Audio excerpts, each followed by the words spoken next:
नमस्कार मित्रांनो, माझं नाव आहे वेदांग आणि मी तुमचं स्वागत करतो वेदांग गार्डनर यूट्यूब चॅनलमध्ये। आजच्या व्हिडिओमध्ये मित्रांनो मी तुम्हाला जबरदस्त खतं सांगणार आहे कढीपत्त्याच्या झाडासाठी, ज्याला टाकलं की तुमच्या कढीपत्त्याची झाडाची वाढ खूप चांगल्याने होईल, अजून तुमचा कढीपत्त्याचं झाड खूप हिरवगार बनेल। तर व्हिडिओला शेवटपर्यंत नक्की पाहाल। चॅनलवर नवीन असा चॅनलला सबस्क्राईब करून बेल आयकन नक्की दाबून द्याल। चला आपण व्हिडिओला सुरू करूया।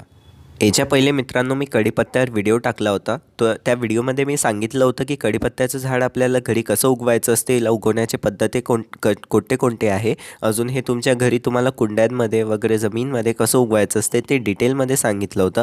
आणि याची बेसिक काळजी, अजून याला कसे टेम्परेचर वगैरे, अजून सूर्यप्रकाश वगैरे किती सगळं पाहिजे असते, कोणते म्हणजे बेसिक खतं वगैरे लागतात झाडाला ते सांगितलं होतं। तर त्याही व्हिडिओला नक्की पाहाल। त्या व्हिडिओची जी लिंक राहील मित्रांनो ते डिस्क्रिप्शन बॉक्स, कमेंट बॉक्स दोन्ही याच्यात टाकून देईल। अजून मित्रांनो हा व्हिडिओ संपल्यावर एंड स्क्रीनवर पण तो तुम्हाला व्हिडिओ दिसून जाईल, तर त्या व्हिडिओला क्लिक करून त्या व्हिडिओला तुम्ही नक्की पाहू शकता। तर आजच्या व्हिडिओला कंप्लीट पाहाल। आता मित्रांनो आपण खतांची नावं जाणून घेऊ, त्याच्यानंतर मी समोर तुम्हाला सांगेल की हे वापरायचे कसे असतात। सगळ्यात पहिले समजा तुम्ही रासायनिक खतं वापरत असाल तर NPK टाकू शकता। NPK खूप चांगलं खत असते, जे तुमच्या झाडाला तुम्ही 3-4 आठवड्यातनं टाकू शकता, 1 लिटर पाण्यामध्ये 1 चमचा मिक्स करून। पण हे इनऑर्गॅनिक असते मित्रांनो, रासायनिक खत असते, झाडासाठी तेवढं चांगलं नसते लॉंग टर्मसाठी। मी पण मित्रांनो सगळे ऑर्गॅनिक म्हणजे सेंद्रिय खतच वापरतो झाडासाठी, तर ऑर्गॅनिक खतं बेस्ट असतात, तुम्हाला पण तेच वापरायला पाहिजे। मग आता ऑर्गॅनिकमध्ये मित्रांनो आपलं शेणखत येऊन जाते। शेणखत तुम्हाला दर 15 दिवसापैकी टाकायचं आहे।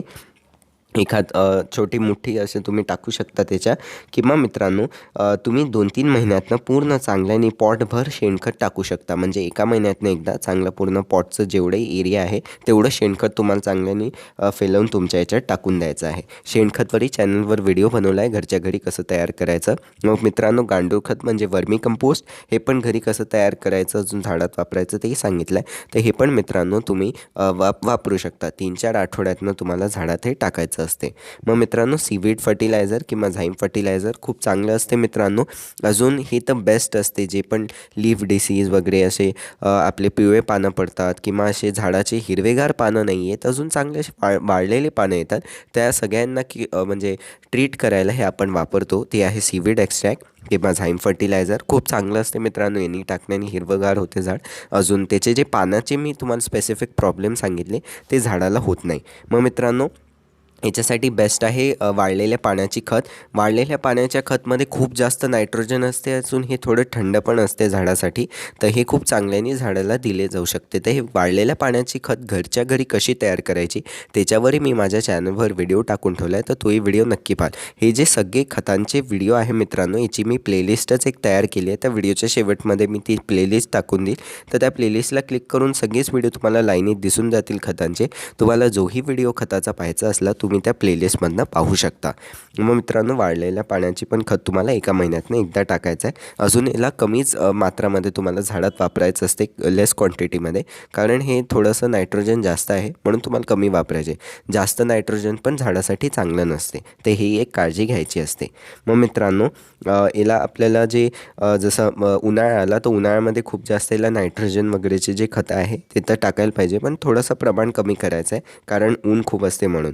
अजून जसं पावसाळा आहे, पावसाळ्यामध्ये ते शेणखत खूप चांगल्याने वापरू शकता, बेस्ट राहील मित्रांनो।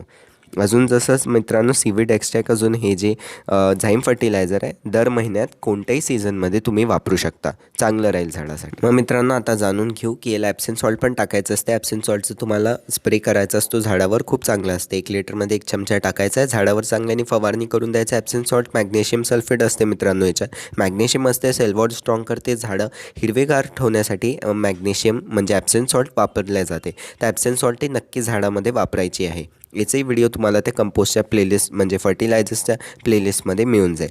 मग आता मित्रांनो जाणून घेऊ की खतं म्हणजे फर्टिलायझर्स वापरताना तुम्हाला झाडाची काय काळजी घ्यायला पाहिजे।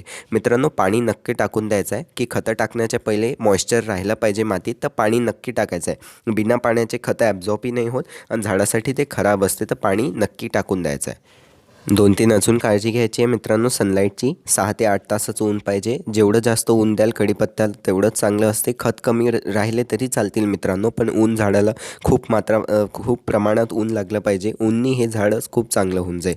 तर सनलाईट याच्यासाठी बेस्ट फर्टिलायझर आहे. मग दुसरं आहे की पाणी याच्यात अडून नाही राहायला पाहिजे. तर त्याची पॉटिंग मिक्स वगैरे कशी तयार करायची त्या मागच्या कढीपत्त्याच्या व्हिडिओमध्ये सांगितलं आहे, तर त्या व्हिडिओला नक्की पहा.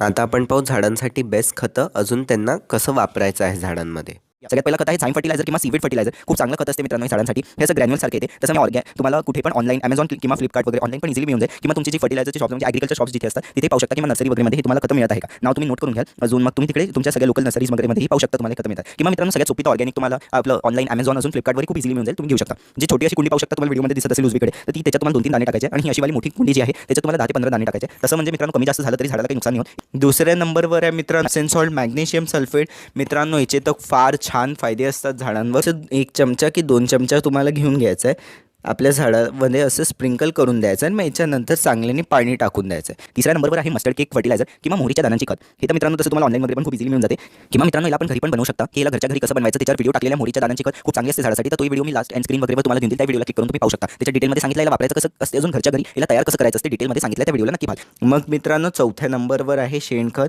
शेणखत पण खूप चांगलं असते मित्रांनो झाडांसाठी. शेणखत तर नक्की टाकायला पाहिजे.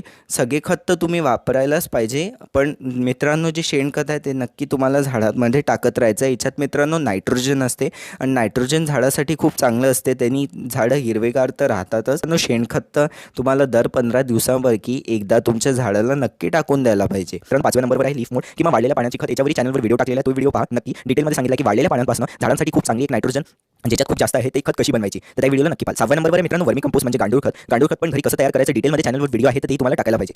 कसा वाटला व्हिडिओ आवडले असल्यास व्हिडिओला लाईक करा, शेअर करा, माझ्या चॅनलला सबस्क्राईब करून बेल आयकन नक्की दाबून द्या.